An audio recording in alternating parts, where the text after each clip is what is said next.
So the way I think about it is, so the neurons have these long, big processes that sometimes go to the other side of the brain, and go, along axons also. And so, when I thought about it initially, for one neuron to die, it would take a lot of microglia. If microglia alone was responsible for removing the cells, it would take a lot of microglia and it's energetically unfavorable for a lot of microglia to try to get not just the cell body, but all the dendrites and all the other processes. But what we learned was that actually microglia specializes in the cell body removal and the removal of the nucleus. And so it engulfs that process.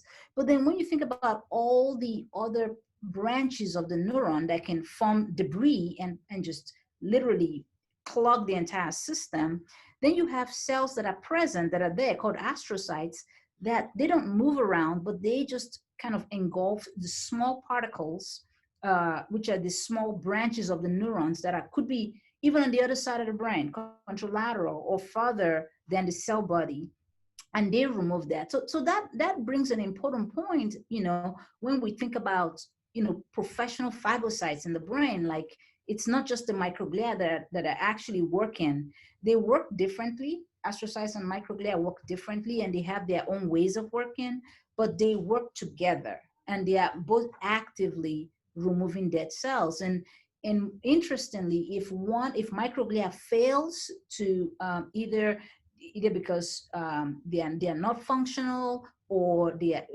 we deleted them using pharmacology, then astrocytes actually take over the entire process of removing the entire cell, including the cell body. They do that at a slower rate, but it's not that all is lost. Astrocytes can pick up that task. However, as aging takes place, both cells don't work. From other literature, we know that both cells don't work as well, and so it just takes a lot longer to remove dying cells from the brain. And I speculate that is contributes to age-related neurodegeneration that occurs.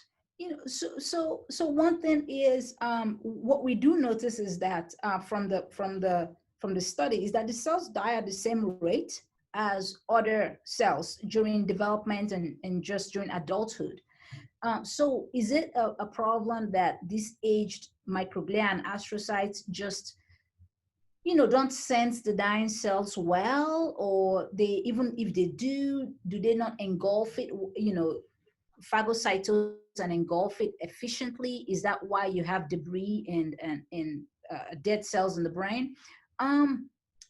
There's a lot of work that needs to be done there in trying to understand this, but if we can target each of these aspects, so recognition of the dying cell, can we treat that pharmacologically? Like, can you recognize cells that are dying quicker, or the engulfment process and the digestion process of this debris? Can you remove that? Can you enhance that?